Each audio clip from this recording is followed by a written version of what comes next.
बच्चों, कैसे हो आप सब लोग। तो आज हमारा स्टार्ट हो रहा है पार्ट नंबर 3। हमने चैप्टर 3 स्टार्ट कर दिया, उसका पार्ट 1 और पार्ट 2 मैंने कंप्लीट करवा दिए हैं, वो प्लेलिस्ट में अवेलेबल है। तो आज हम करेंगे मासिक चक्र, मेंस्ट्रुएशन साइकिल। ठीक है, मासिक चक्र किस में होता है? ये केवल फीमेल में होता है ना, ये चक्र मेल में नहीं पाया जाता है। तो हम देखते हैं ये कितने दिन का होता है, कब से शुरू होता है और कब खत्म होता है, क्या लाइफ टाइम तक मासिक चक्र चलता है। ठीक है, तो आज हम उसी को डिटेल्स में पढ़ने वाले हैं। तो आइए शुरू करते हैं अपना चैप्टर नंबर 3 का पार्ट 3, है ना। मैंने पार्ट 1 पार्ट 2 कंप्लीट करवा दिया, इससे पहले वाले सारे वीडियोस प्लेलिस्ट में अवेलेबल है। तो आप पहले इंडियन क्लासेस को सर्च करना, सब्सक्राइब करना और आपको प्लेलिस्ट में जाओ और आपको वहाँ पे सारी वीडियोस मिल जाएगी। ठीक है, आते हैं अपने टॉपिक पे। इंट्रोडक्शन। प्रत्येक स्त्री में प्रजनन काल 12 या 13 वर्ष की उम्र से लेकर 40 और 45 वर्ष की उम्र में गर्भाशय को छोड़कर प्रति 26 से 28 दिनों की अवधि गर्भाशय से ब्लड तथा आंतरिक दीवार की श्लेष्म का स्रावन होता है। यह स्रावन 3 से 4 दिन तक चलता है। इसे ऋजुस्राव, रजोधर्म या मासिक चक्र कहते हैं। प्रत्येक स्त्री में क्या होता है, जब फीमेल 12 या 13 साल की होने लगती है तब ये रजोधर्म स्टार्ट हो जाता है।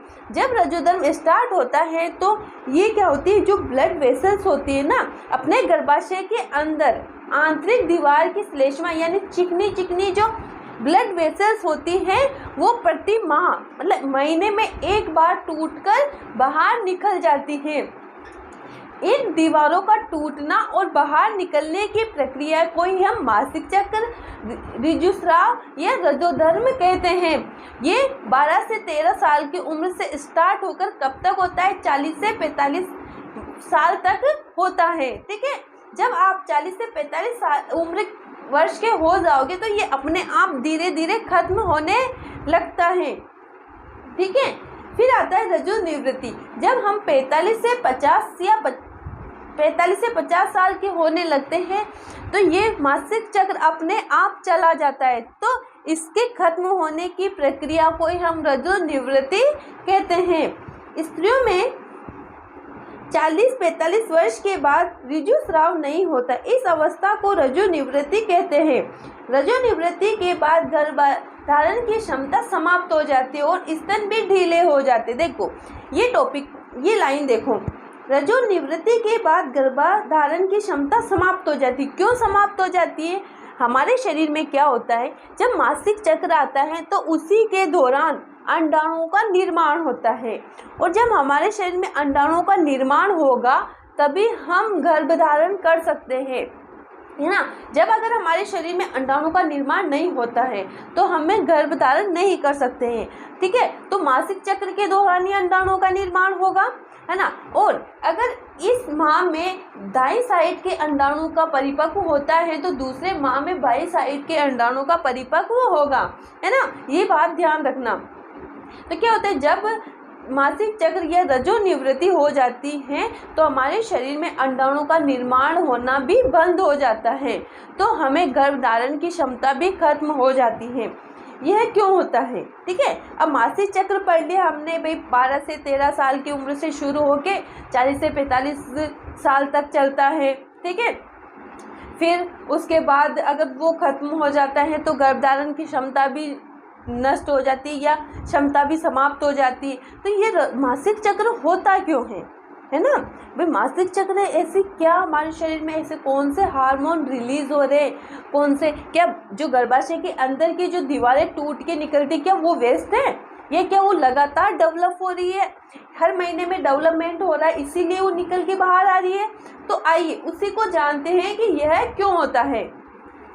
स्त्रियों में माह में केवल एक बार अंडोत्सर्ग होता है। यह अंडोत्सर्ग दोनों ओवेरी में बारी बारी से होता है। अभी बताया था मैंने, अंडोत्सर्ग के दोनों ओवेरी अंडाशय में बारी बारी से होता है। मतलब अगर इस माह में बाईं साइड का अंडाशय रिलीज होगा तो दूसरे माह में दाईं साइड का अंडाशय रिलीज होगा। अंडो उत्सर्ग के बाद अंडाणु अंडवाहिनी में आता है, जहाँ पर इसका निषेचन होता है या फर्टिलाइजेशन होता है। जैसे ही अंडाशय से अंडाणु अंडवाहिनी में आता है तो वहाँ पर अंडवाहिनी का निषेचन होता है, गर्भाशय में निषेचन नहीं होता। जैसे मेल स्पर्म और अंडाणु मिलते हैं तो कहाँ मिलते हैं? अंडवाहिनी में मिलते हैं। जब अंडाणु और नर युग्मक मिल जाता है, उनका फर्टिलाइजेशन हो जाता है, तो उसे एक ब्लास्टुला का निर्माण होता है और वो ब्लास्टुला अंडवाहिनी कहाँ पर स्थापित कर देती है?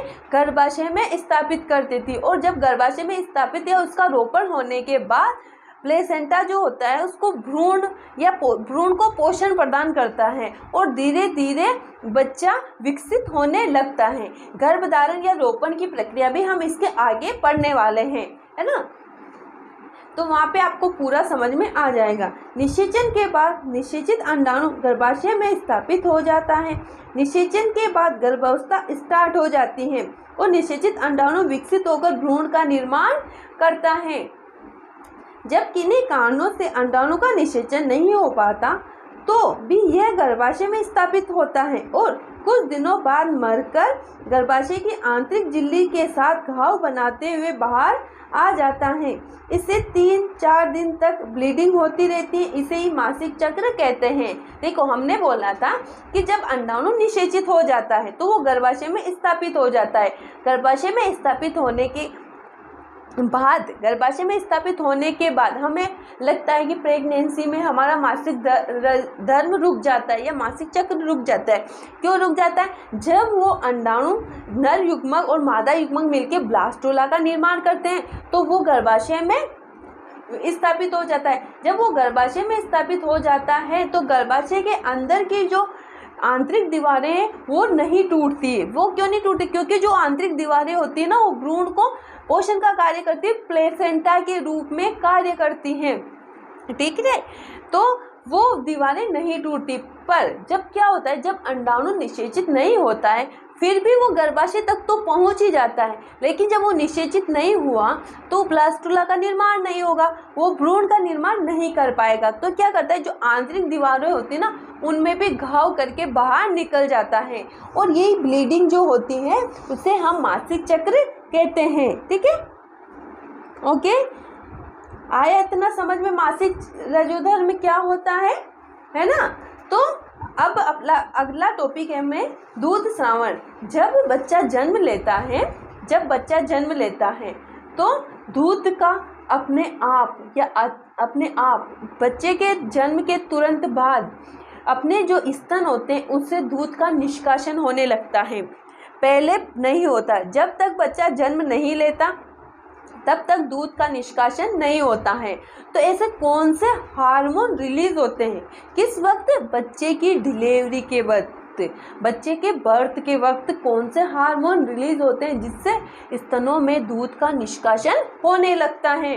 तो वही हार्मोन अभी पढ़ेंगे हम कि कौन से हार्मोनों की महत्वपूर्ण भूमिका होती है या कौन से हार्मोन अपनी महत्वपूर्ण भूमिका निभाते हैं जिससे स्त्रियों के स्तनों में दूध का निष्कासन होने लगता है। स्त्रियों में यौनारंभ के बाद ब्रेस्ट विकसित हो जाते हैं, लेकिन पुरुषों में ये जीवन पर्यंत प्रारंभिक अवस्था में ही रहते हैं। इनका प्रारंभिक विस्तार देखो, जीवन पर्यंत प्रारंभिक अवस्था में क्यों रहते हैं?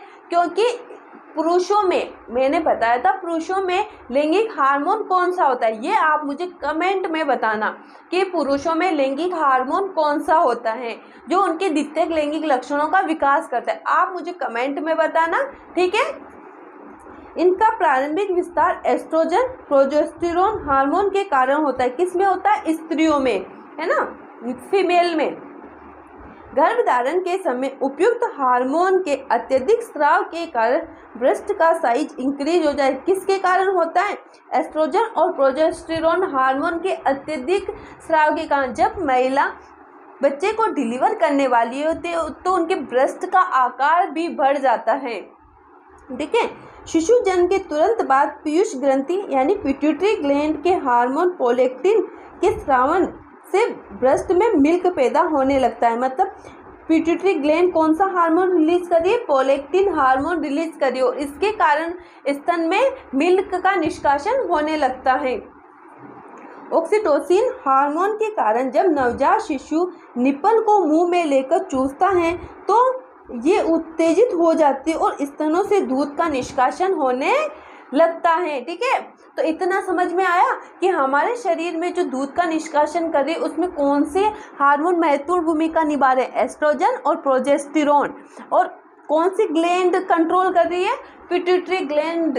जो हमारे मस्तिष्क में पिट्यूटरी ग्लैंड होती है इसको हम मास्टर ग्रंथि भी कहते हैं, यही हमारे दूध के निष्कासन को कंट्रोल करती है। और ऑक्सीटोसिन जो हार्मोन होता है ये उत्तेजित होता है। किस टाइम उत्तेजित होता है? जब शिशु निप्पल को मुंह में लेता है तो शरीर में उत्तेजना पैदा करता है। कौन सा हार्मोन? ऑक्सीटोसिन हार्मोन, जिससे निप्पल में दूध आने लगता है, यानी मिल्क का निष्कासन होता है। ठीक है, मिल्क क्या होता है? मिल्क मेमोरी ग्लैंड के द्वारा मिल्क को उत्पन्न किया जाता है। मिल्क के अंदर प्रोटीन, कैसीन, लैक्टोग्लोब्यूल, लैक्टोज एवं अत्यधिक मात्रा में फैट की सांद्रता होती है। इसीलिए बोला जाता है कि माँ का दूध बच्चों के लिए सबसे बेस्ट होता है। ठीक है, क्योंकि उसमें सारे प्रोटीन, कैसीन, अत्यधिक मात्रा में लैक्टोज, ग्लूकोज सब अत्यधिक मात्रा में पाए जाते हैं। दूध को एक संपूर्ण पोषण संतुलित भोजन के रूप में माना गया है। तो आज को आपको ये टॉपिक समझ में आया? अगर समझ में आए तो कमेंट में बताना और मेरे क्वेश्चन का आंसर ज़रूर सेंड करना। ठीक है, थैंक यू, धन्यवाद।